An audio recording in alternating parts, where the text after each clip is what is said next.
presidente Bolsonaro teve que falar de novo para esclarecer as coisas de ontem, né?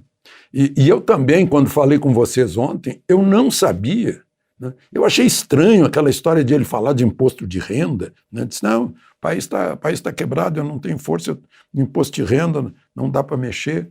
Eu disse, por que ele está falando de imposto de renda aqui? É que todo mundo omitiu, todo mundo, eu acho, né? Porque eu não vi em lugar nenhum, omitiu a pergunta, o que provocou, né? Alguém...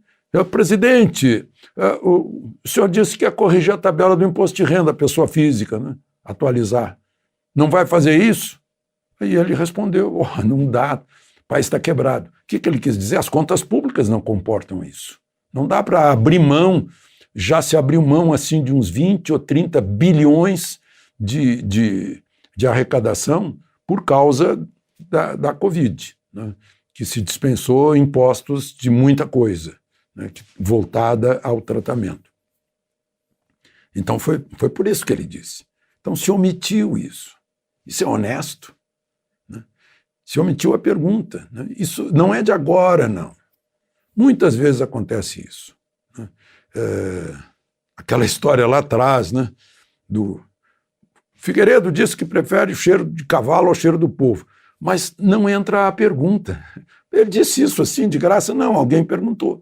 O senhor passou a vida toda lidando com cavalos, agora tem que lidar com o povo. O que o senhor prefere? Ele disse, prefiro o cheiro do cavalo, né? Mas foi a provocação. O Zezinho Bonifácio, cujo filho foi enterrado hoje, Bonifácio Andrade, foi um excelente parlamentar.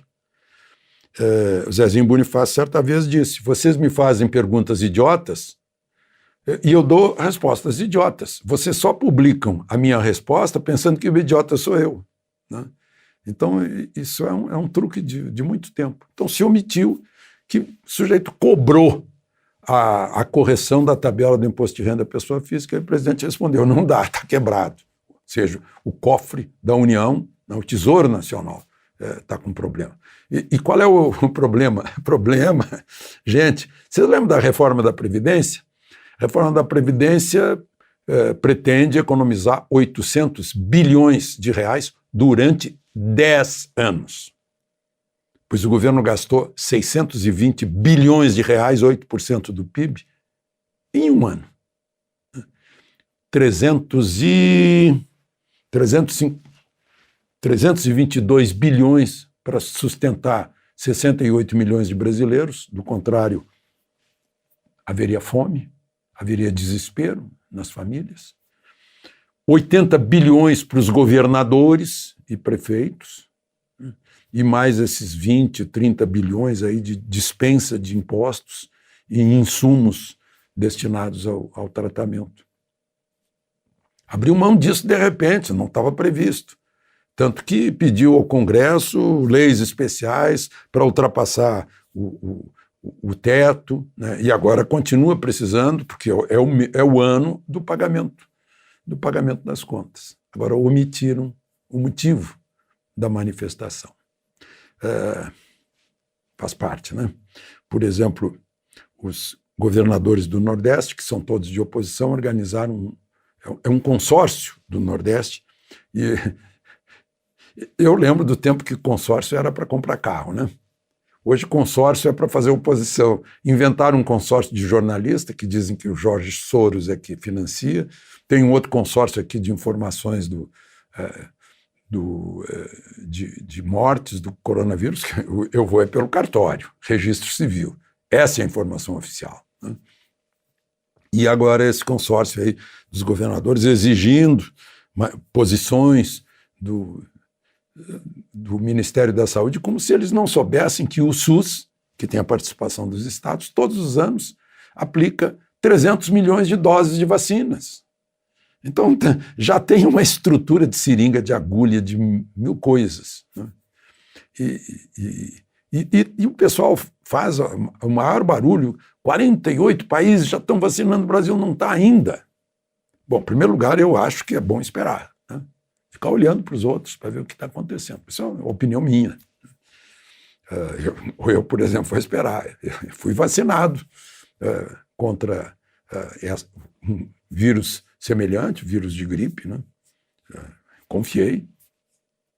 Mas essas vacinas todas são experimentais. Eles usam um eufemismo, vacinação emergencial. É porque é experimental. Não tem ainda comprovação no tempo, não se sabe nem quanto tempo dura a eficácia e o efeito da vacina. Ninguém sabe, porque a vacina não tem tempo ainda, né? Não tem tempo de serviço. Bom, mas vocês sabem, os 2 países que mais vacinaram, Reino Unido e Estados Unidos, conseguiram vacinar 1,3% por aí, 1,4%.